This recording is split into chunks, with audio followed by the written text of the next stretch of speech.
Hello and welcome. Haryana ADA 2025 की notification out हो चुकी है। उसमें आपका जो मैथमेटिक्स का सेक्शन है वो हम आज से न्यू सीरीज़ स्टार्ट करेंगे। ठीक है, सिलेबस में आपके नंबर सिस्टम है तो हम नंबर सिस्टम से ही स्टार्ट करेंगे। Number system, then percentage, ratio and proportion, arithmetic portion, जितना भी आपका यहीं पे कवर हो जाएगा।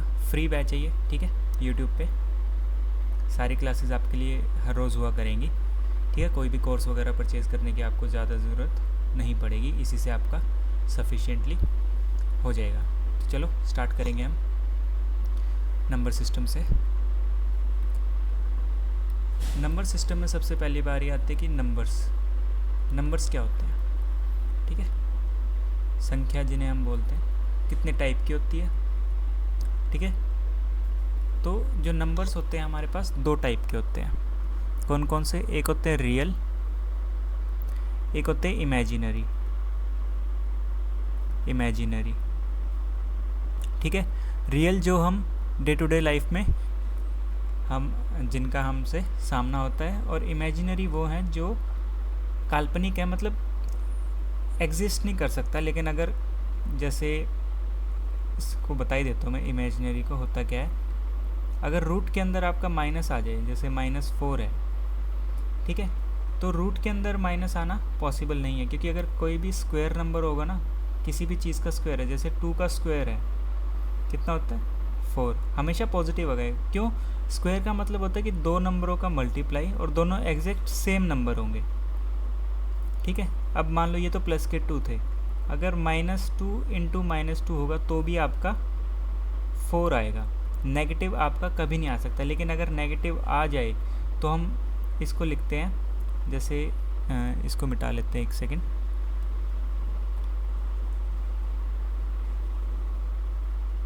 जैसे आपके पास रूट -4 है, रूट -4 आया आपके पास, तो इसमें है क्या, ये -1 × 4 लिख सकते हैं हम। ठीक है, और इसको लिख सकते हैं -1 × √4। √4 हमारा 2 आ जाएगा, और -1 का जो रूट होता है वो होता है आयोटा, आई जिसको हम बोलते हैं, तो -√4 का आ जाएगा 2 आयोटा। तो ये जो आई है ये हमारा इमेजिनरी नंबर है, ये एग्जिस्ट नहीं करता। लेकिन अगर कभी ऐसी सिचुएशन आ जाए तो कैलकुलेशन इजी बनाने के लिए हमें आई लिख देते हैं। और आई जो स्क्वायर होता है ना, आई स्क्वायर होता है हमारा -1, आई का स्क्वायर इक्वल टू होता है -1। तो इमेजिनरी नंबर की ये कहानी है। ठीक है, अब बारी आती है रियल नंबर दो टाइप के होते हैं। ठीक है, एक होता है रैशनल, एक होता है इर्रेशनल। रैशनल नंबर्स वो होते हैं जिनको p/q की फॉर्म में लिख सकते हैं, q नॉट इक्वल टू 0, और दोनों कोप्राइम होने चाहिए। p हमारा होल नंबर होना चाहिए और q हमारा नेचुरल नंबर होना चाहिए, नेचुरल नंबर। ठीक है, तभी रैशनल नंबर हो पाएगा। इरेशनल नंबर वो है जिसको p/q की फॉर्म में नहीं लिख सकते, या तो p होल नंबर नहीं होगा या q जो है वो नेचुरल नंबर नहीं होगा। तो जब भी ऐसा कुछ आ जाए, जैसे √7 है, ठीक है, √7 हमारा इरेशनल नंबर है। ठीक है, अब रैशनल नंबर में फर्दर नंबर आते हैं, whole number, natural number,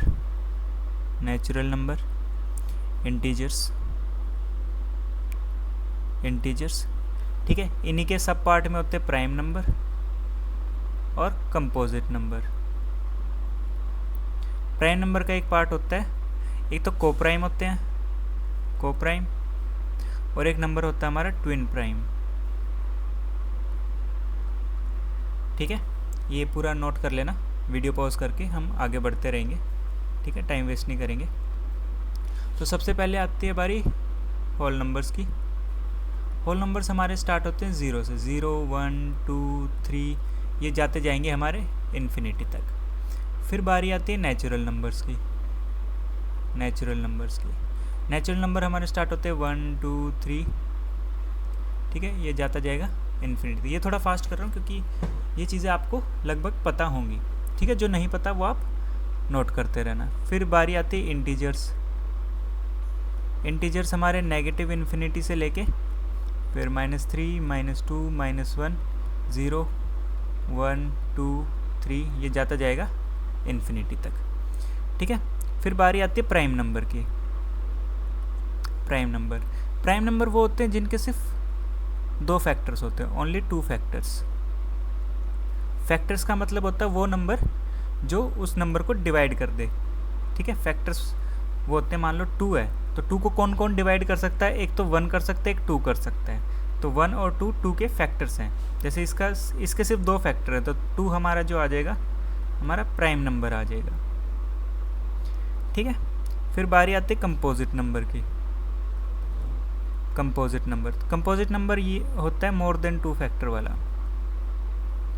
more than 2 factors.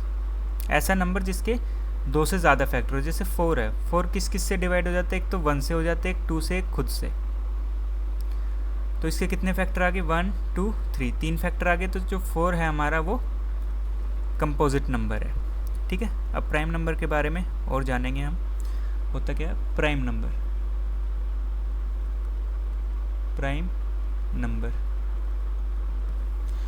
Prime number जो देखो स्मॉलेस्ट हमारा जो प्राइम नंबर है वो है 2, स्मॉलेस्ट प्राइम नंबर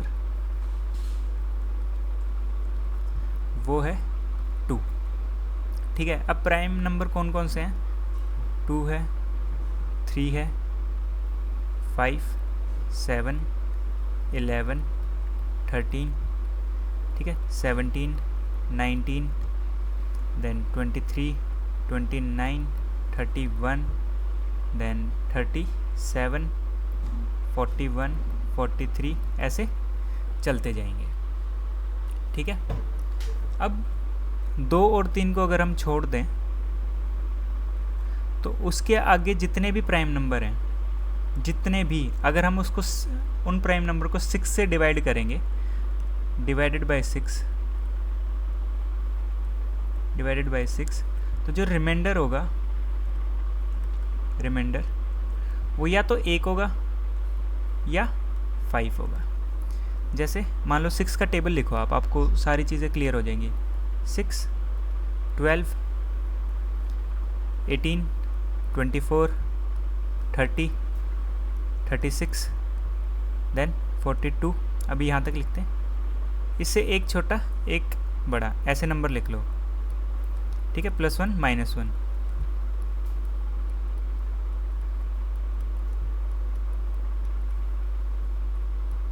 ठीक है, 6 से एक छोटा 5, एक बड़ा 7। प्राइम है, बिल्कुल है। फिर 11 और 13 प्राइम है, बिल्कुल है। फिर 17, 19, 23, 25 हमारा प्राइम नहीं है। ठीक है, एक्सेप्शन। फिर 29, 31, फिर ये 35, ये प्राइम नहीं है। 37, 41, 43। तो जितने भी प्राइम नंबर हैं वो जब 6 से डिवाइड करेंगे या तो रिमाइंडर 1 आएगा या 5 आएगा। ठीक है, 2 और 3 को छोड़ के, क्योंकि वो 6 से छोटे हैं। आई बात समझ में? अब समझते हैं को प्राइम और ट्विन प्राइम नंबर्स कौन कौन से होते हैं। बारी आती है को प्राइम नंबर्स की। को प्राइम वो नंबर होते हैं जो उनका सिर्फ एक कॉमन फैक्टर है जो कि खुद 1 है। जैसे 3 और 5, 3 के फैक्टर्स होते हैं 1 और 3, और 5 के फैक्टर होते हैं 1 और 5। दोनों में क्या कॉमन है, 1। ऐसी ज़रूरी, जैसे ये तो चलो दोनों प्राइम नंबर थे। मान लो 8 है और 9 है। 8 के फैक्टर कौन कौन से हैं, 1, 2, 4 और 8। 9 के कौन कौन से फैक्टर हैं, 1 है, 3 है और खुद 9 है। दोनों में क्या कॉमन है, 1, 1। तो 8 और जो 9 है वो भी को प्राइम होंगे। ठीक है, फिर बारी आती है हमारी ट्विन प्राइम नंबर की। ट्विन प्राइम नंबर वो होते हैं, ये एक्चुअली पेयर होता है। को प्राइम भी पेयर में होते हैं और ट्विन प्राइम नंबर भी। ट्विन प्राइम नंबर वो होते हैं जो दोनों खुद तो प्राइम हो और दोनों का डिफरेंस 2 हो। जैसे 5 और 7, 11 और 13, ठीक है, 17 और 19। अब 19 और 21 होंगे? नहीं होंगे। क्यों? क्योंकि जो 21 है वो प्राइम नंबर नहीं है, तो ये दोनों ट्विन प्राइम नहीं होंगे। 29, 31 ये दोनों भी हमारे ट्विन प्राइम नंबर होंगे। ठीक है, आई बात समझ में? तो ये था नंबर्स के बारे में सारा। अगला कंसेप्ट आता है हमारे पास डिविजिबिलिटी रूल का। डिविजिबिलिटी रूल, ठीक है, कि कौन सा, जैसे जितने भी नंबर हैं वो अगर किसी नंबर को डिवाइड करेंगे तो उनका रूल क्या होगा। जैसे टू का रूल क्या होता है? 2 से कौन कौन से नंबर डिवाइड होंगे? जिनका यूनिट डिजिट इवन होगा या पूरा नंबर इवन होगा। यूनिट डिजिट इवन मतलब यूनिट डिजिट पे या तो 0 होना चाहिए या 2, 4, 6 या फिर 8। ठीक है, फिर बारी आती है 3 की। 3 वाले में होगा sum of digits of a number of the number, sum of digits of the number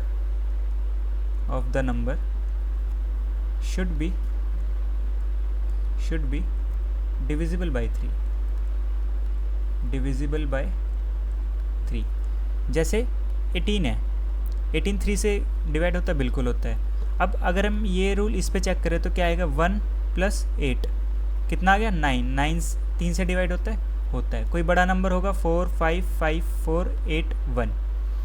ठीक है, अब अगर हम इनको ऐड करें तो 4 + 5 + 5 + 4 + 8 + 1, 4 और 5 9, 5 और 4 9 + 8 और 1 9, 9 3 27। फिर इसको हम और फर्दर ऐड करें तो 2 + 7 9, 27 3 से डिवाइड होता है, तो ये पूरा नंबर भी 3 से डिवाइड होगा ही होगा। ठीक है, सेम रूल हमारा 9 में लगता है। ठीक है, लेकिन उसमें अगर हम ऐड करेंगे तो हमारे पास या तो 0 तो नहीं बचेगा, ऐड करेंगे तो या तो 9 बचेगा या 18 27 ऐसे 9 का टेबल चलना चाहिए, और 3 वाले रूल में 3 का टेबल चलना चाहिए। ठीक है, अगला नंबर है 4। अगर हमें चेक करना है कोई नंबर 4 से डिवाइड है तो last 2 digits should be divisible by 4। जैसे कितना भी बड़ा नंबर हो, 8 5 9 2 1 6। ठीक है, ये नंबर है, हमें बस ये चेक करना है क्या 16 4 से डिवाइड होता है तो पूरा नंबर भी 4 से डिवाइड होगा ही होगा। चेक करके दिखाते हैं।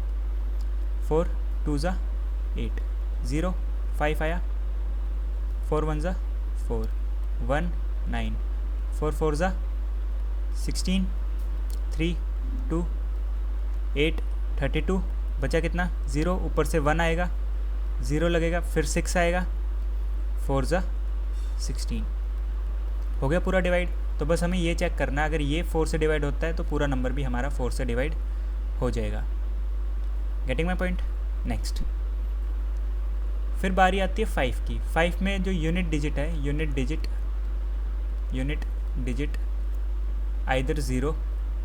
इधर 0 और 5। जो यूनिट डिजिट है वो या तो 0 होना चाहिए या 5 होना चाहिए, वो आपका 5 से डिवाइड हो जाएगा। फिर बारी आती है 6 की। इसमें 2 का और 3 का कंबाइंड लगता है। एक तो सम भी 3 से डिवाइड होना चाहिए और नंबर इवन होना चाहिए। जैसे 8 4 6 2 9 7 6। ठीक है, इवन नंबर है, यूनिट डिजिट इवन है, और ऐड करके देखें तो 8 + 4 + 6 + 2 + 9 + 7 + 6। ठीक है, 6 और 4 10, 8 और 2 10, 20 + 9 + 7 16 + 6, तो ये आ जाएगा 36 + 6 42, और 4 + 2 कितना आ गया? 6। तो 3 से भी डिवाइड हो रहा है और नंबर इवन भी है। चेक करेंगे 6 से नंबर कैसे होगा डिवाइड। 6 1 ज़ा 6, 24 4 ज़ा 24 0 6 आया, 1 0 ऊपर से 2 आया, छोटा है, 0 लगेगा, 9, देन 4, 24 हुआ, देन कितना आया 5 और ऊपर से 7, 9 ज़ा 54, बचा कितना 3, ऊपर से 6 आएगा, 6 6 ज़ा 36, हो गया पूरा नंबर डिवाइड, कोई रिमाइंडर नहीं बचा। तो 6 वाले डिविजिबिलिटी रूल में हमारा ये वाला रूल लगेगा। ठीक है, आ गया समझ। अगला करेंगे हम 7 का। ठीक है, 7 का थोड़ा कॉम्प्लिकेटेड सा है, उसको ध्यान से समझेंगे। 7 का डिविजिबिलिटी रूल, 7 के डिविजिबिलिटी रूल में हमें कुछ नहीं करना, डबल द लास्ट डिजिट या फिर unit digit and subtract from rest of the number। ठीक है, ये तो होगी डेफिनेशन, कुछ को समझ आई होगी, कुछ को नहीं आई होगी। अब बारी आती है कि प्रैक्टिकली इसको हम कैसे यूज़ करेंगे। मान लो कोई नंबर है 39791, ठीक है, यूनिट डिजिट कौन सी है 1, इसको डबल करेंगे कितना आएगा 2, और बाकी बचे नंबर से हम माइनस कर देंगे। 10 - 2 8 बचा यहाँ पे, फिर 8 आएगा 793। अब कौन सा है 8 है यूनिट डिजिट, इसको डबल करो 16 और बाकी में से माइनस कर दो। 2693 2 है, अब इसको डबल करो 4 आ गया, माइनस करो कितना आया 293। ठीक है, 2 बचा, इसको डबल करोगे 4 आएगा, कितना आया 35 7 से डिवाइड होता है तो ये पूरा नंबर भी 7 से डिवाइड होगा। अब हम इसको अगर वैसे चेक करें 39791 किससे 7 से, 7 5 सा 1 सेकेंड 7 5 सा 35, बचा कितना 4 7 आ गया, 6 ज़ा 42, बचा कितना 5 59, 8 ज़ा 56 3 0, 4 ज़ा 28, बचा कितना 2, ऊपर से आया 1, 7 3 ज़ा 21। ठीक है, तो या तो ऐसे चेक कर सकते हो या ऐसे कर सकते हो, दोनों लेंथी हैं, तो आपको जो कंफर्टेबल लगे आप उससे इसको चेक कर सकते हो। ठीक है, फिर बारी आती है 8 की। हाँ, 8 की बारी आती है। 2 में हमने देखा था लास्ट डिजिट, 4 में देखा था लास्ट 2 डिजिट, 8 में हम देखेंगे लास्ट की 3 डिजिट्स। ठीक है, लास्ट एक सेकेंड क्वेश्चंस आ गए। हाँ, last 3 digits should be divisible by 8। For example 8 7 5 1 2 5 1 2 क्या 8 से डिवाइड होता है? बिल्कुल होता है, क्यों नहीं होता। ठीक है, तो पूरा नंबर भी 8 से डिवाइड होगा ही होगा। जैसे 8 7 5 1 2 चेक करेंगे हम, 8 से 8 1 ज़ा 8 0 7, फिर 0 लगेगा, फिर 5 आएगा, 9 ज़ा 72, बचा कितना 3 1 31, तो 3 24, बचा कितना 7 2 आया, देन 9 72 हो गया डिवाइड पूरा नंबर। अगर लास्ट के सिर्फ 3 देख लो 5 1 2 होता है 8 से डिवाइड, 8 6 ज़ा 48, बचा कितना 3 2 4 ज़ा 32, 8 का क्यूब होता है 512। ठीक है, तो पूरा करने की बजाय जैसे एग्ज़ाम आपका MCQ वाला होगा तो उसमें आप डायरेक्ट लास्ट के सिर्फ 3 डिजिट चेक करके भी आप चेक कर सकते हो कि कौन सा नंबर 8 से डिवाइड होगा, कौन सा नहीं होगा। 9 का मैंने आपको बता दिया था, 10th का आपका कुछ नहीं होता, यूनिट डिजिट 0 होनी चाहिए। फिर बारी आती 11 की। कोई भी नंबर होगा उसके ऑल्टरनेट नंबर्स देख लेना। ठीक है, उसके ऑल्टरनेट नंबर आप देखोगे, चलो मैं आपको एक नंबर लिख के बता ही देता हूँ। ठीक है, जैसे नंबर है 7 1 4 6 9 2। मान लो ये नंबर है, हमें चेक करना कि 11 से डिवाइड होगा या नहीं होगा। ठीक है, तो पीछे से ऑल्टरनेट नंबर्स जोड़ना शुरू करो। 2 + 6 + 1, 2 + 6 + 1, और इधर से 9 + 4 + 7, 9 + 4 प्लस में 7, तो इसका कितना बनेगा? 6 और 1 8 और 2 9, और ये बन जाएगा 9 + 11 कितना? 20। दोनों का डिफरेंस लो, 20 और 9 का डिफरेंस कितना आएगा? 11 आएगा, तो ये नंबर 11 से डिवाइड हो जाएगा। अब डिफरेंस क्या क्या आना चाहिए? 0 आना चाहिए, 11 आ सकता है, 22 33, मतलब 11 का टेबल और 0 अगर आ जाए ऐसे ऑल्टरनेट वाला डिफरेंस लेके, तो आपको जो पूरा नंबर है वो भी 11 से डिवाइड होगा। चेक करेंगे हम, ट्रेडिशनल मेथड जो डिवाइड वाला होता है उससे चेक करेंगे। ठीक है, चलो ये आ गया आपका, 11 से होगा। 11 6 ज़ा 66, कितना बचा? 5 4 आया, 4 ज़ा 44, 10 बचा, कितना आया? 6, 9 ज़ा 99, कितना बचा? 7, ऊपर से 9 आएगा, 7 ज़ा 77, बचा कितना? 2, और 2 हमारा वहाँ से आ जाएगा, तो 2 22, तो 11 से डिवाइड हो गया। तो आप ऐसे करके चेक कर सकते हो कि कौन सा नंबर 11 से डिवाइड होगा। अब कुछ क्वेश्चंस करेंगे हम। ठीक है, आज थ्योरी ज़्यादा थी तो क्वेश्चंस थोड़े से कम होंगे, कल से हम क्वेश्चंस ज़्यादा करेंगे। ठीक है, इसको मिटा देते हैं। चलो, which of the following numbers is divisible by both 3 and 9? इनमें से कौन सा ऐसा नंबर है जो 3 और 9 से डिवाइड होगा? अगर हम 9 का चेक कर लें कि ऐड करके 9 आएगा, तो सीधी सी बात है 300 से तो वो डिवाइड होगा ही होगा। अगर हम इसको चेक करें तो 4 + 3 7 + 2 9 + 1 10, 10 आ रहा है, नहीं होगा। 8 और 7 15, 15 और 5 20, 20 + 6 26, ये भी नहीं होगा। ठीक है, देखो 1 2 3 4 है, यहाँ 4 3 2 1 है, तो ये भी नहीं होगा। तो आपका बचा हुआ नंबर है ये वाला, तो आपका यही वाला आंसर हो जाएगा। इसको चेक भी कर लेंगे, 9 + 8 + 7 + 6। ठीक है, 8 और 7 15। ठीक है, एक सेकेंड, तो 30 आ रहा है। 15 + 6 21 + 5 26। एक सेकेंड, इसमें से कोई भी सही नहीं है, तो नन ऑफ दीज आंसर आएगा। ठीक है, नन ऑफ दीज आंसर आएगा। इसमें से ये नंबर भी नहीं हो रहा, जैसे 9 हम कट करेंगे, 8 और 7 15 और 6 21, तो 3 बन रहा है, इसका 9 नहीं बन रहा, 3 बन रहा है। तो ये वाला नंबर, इसमें से कोई भी ऐसा नंबर नहीं है जो 3 और 9 दोनों से डिवाइड हो जाए। Next question, find the HCF of 36 and 48।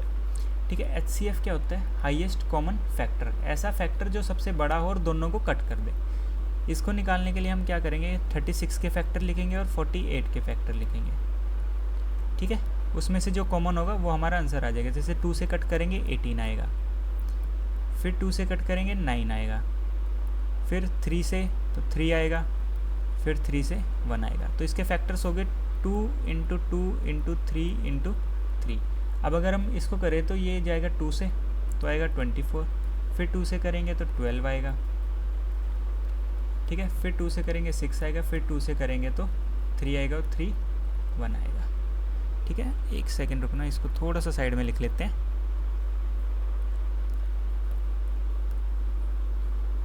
ठीक है, तो इसके आए थे 2 × 3 × 2 × 3, और इसका आया है 2 × 2 × 2 × 2 × 3। तो क्या क्या कॉमन है? ठीक है, 2 कॉमन है और एक 3 कॉमन है।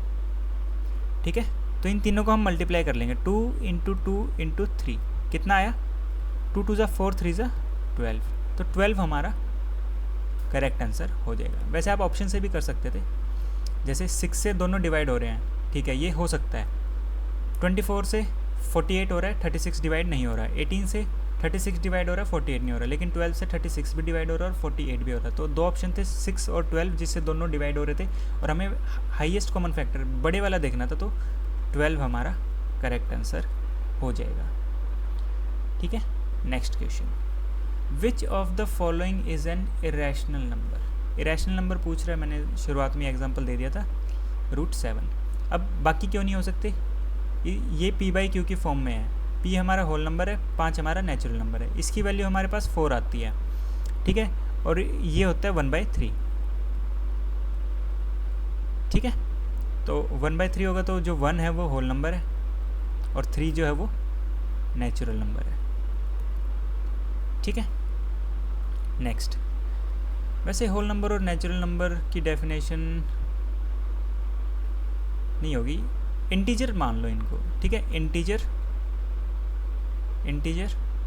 लेकिन जो नीचे जो डिनोमिनेटर है ना वो ज़ीरो नहीं होगा। ठीक है, जैसे नेगेटिव फ्रैक्शंस भी होती हैं, तो इंटीजर में ज़ीरो निकाल दो, बाकी इन दोनों की वैल्यू कुछ भी हो सकती है। Next, if sum of two numbers is 14 and their difference is 10, find the product of these two numbers. देखो, मान लो कोई दो नंबर है x और y, तो x + y हमारा 14 है और दोनों का डिफरेंस मतलब x - y हमारा कितना है, 10। ठीक है, दो इक्वेशन आ गई, दोनों को अगर हम ऐड करें तो प्लस का y है, ये माइनस का y है, ये कट जाएगा और ये x + x 2x, और 10 और 14 को हम ऐड करेंगे तो कितना आएगा, 24। तो x हमारा आ जाएगा 12, एक 12 आ गया। ठीक है, और दोनों का सम 14 था, तो जो y है वो कितना आ जाएगा, 2।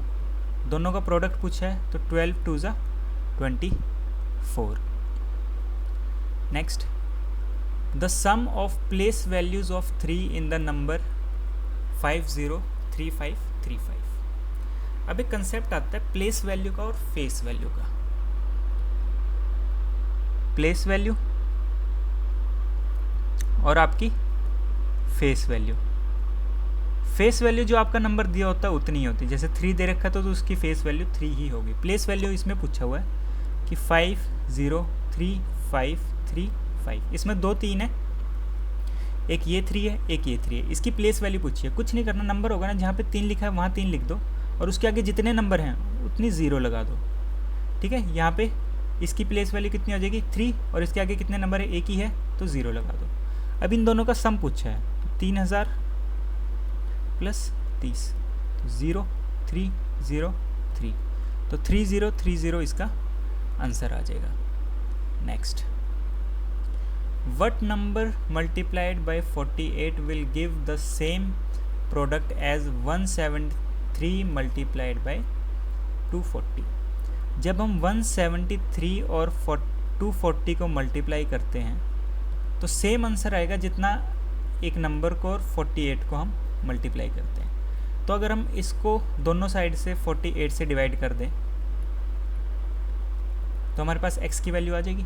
तो x कितना आएगा, 173 × 240 अपॉन में 48। 24 से अगर हम करें तो यहाँ पे 10 आ जाएगा, ये आ जाएगा 2 से 10 गया 5, तो 5 3 = 15, 1 कैरी, 5 7 = 35 और 1 6 कैरी आए 3, 5 1 = 5 और 3 8, तो 865 हमारा इस क्वेश्चन का आंसर हो जाएगा। Next, if a 9-digit number 985x3678y is divisible by 72, then the value of 4x - 3y क्या होगी। 72 के फैक्टर बनाए तो हम आता है 8 और 9, 8 × 9 72 होता है। हमें 8 का डिविजिबिलिटी रूल पता है, हमें 9 का पता है, लेकिन हमें 72 का नहीं पता, लेकिन हमें 8 और 9 का तो पता है ना, तो बस वही लगाएंगे। y की वैल्यू के लिए हमें 8 वाला चेक करना है, लास्ट 3 डिजिट्स, और 9 वाले के लिए हमें इनका सम लेना पड़ेगा। तो 7 8y अगर हम 8 से डिवाइड करें तो 9 × 72, 6y बचा। अगर कम्प्लीटली डिवाइड होना तो y की जगह क्या होना चाहिए कि ये 8 से पूरा कम्प्लीटली डिविजिबल हो जाए। तो 60 से लेके 69 के बीच में हमें देखना है कि कौन सा ऐसा नंबर है जो 8 से डिवाइड हो, वो नंबर है 64। तो जो y की वैल्यू है वो आ गई हमारे पास 4। ठीक है, y हमारे पास कितना आ गया, 4 आ गया। नेक्स्ट, अब नंबर बन गया 985x36 784। ठीक है, अब इन सबको अगर हम ऐड करें तो एक ऐड करने की बजाय ऐसी चीज़ कर लो कि 9 को हम टर्मिनेट कर दें। यहाँ से 9 गया, 6 और 3 9। ठीक है, और कहीं जा रहा है, नहीं जा रहा ना, और ठीक है, तो बचा 8 5 7 8 4 और एक हमारा बचा x एडिशन के लिए। ठीक है, ऐड करेंगे इनको, 8 और 5 13, 13 और 7 27, नहीं 13 और 7 20 आ गया। फिर +8 +4 तो ये आ जाएगा 20 + 12। ठीक है, ये आ गया 32 और +x। अब 32 में हम क्या ऐड करें कि वो 9 का मल्टीपल बन जाए। अगर हम पूरा नंबर 36 बना दें तो वो 9 का मल्टीपल बन जाएगा। तो हमें क्या ऐड करना चाहिए, 4 ऐड करना चाहिए। तो x की भी वैल्यू जो आ गई हमारे पास वो कितनी आ गई, 4। अब अगर हम 4x - 3y करें तो 4 × 4 - 3 × 4 तो ये आ गया 16 - 12 जो कि आपका आ गया कितना, 4। तो ऑप्शन नंबर बी इसका करेक्ट आंसर हो जाएगा। ठीक है, नेक्स्ट क्वेश्चन, ये आपका होमवर्क क्वेश्चन है, इसको सॉल्व करके आप कमेंट में आंसर कीजिएगा। ठीक है, for what value the x in the 7 digit number 46393x8 divisible by 11। ठीक है, 11 का डिविजिबिलिटी रूल लगाना और देखना कि x की वैल्यू क्या आती है। ठीक है, तो आज थ्योरी थोड़ी सी ज़्यादा थी, समझाने वाला काम थोड़ा सा ज़्यादा था, इसलिए हमने क्वेश्चन थोड़े से करे। कल से हम क्वेश्चंस रेगुलर करेंगे। ठीक है, भर के करेंगे। आपका ऑन एवरेज 3 से 4 दिन में एक टॉपिक कंप्लीट करवा दूंगा। ठीक है, आपका एग्ज़ाम से पहले आपके टॉपिक्स भी पूरे हो जाएंगे, टॉपिक्स भी कंप्लीट हो जाएंगे, प्लस आपकी जो मैराथन क्लासेस होंगी पूरे सिलेबस की वो भी हम एवरी संडे लगाया करेंगे, जिससे आपके कोई भी ऐसा एस्पेक्ट ना छूटे जिससे कि आपके एग्ज़ाम में नुकसान हो। ठीक है, फ्री बैच है ये पूरा, इसमें आपको सब कुछ मिलेगा। ठीक है, क्वेश्चंस की पीडीएफ्स वगैरह भी मैं दे दिया करूँगा। जैसे आज तो कम क्वेश्चंस थे तो आज पीडीएफ देने का कोई फ़ायदा नहीं है, आगे प्रैक्टिस क्वेश्चंस भी हम आपको होमवर्क के लिए देते रहेंगे। ठीक है, तो आज की वीडियो में इतना ही। Thank you.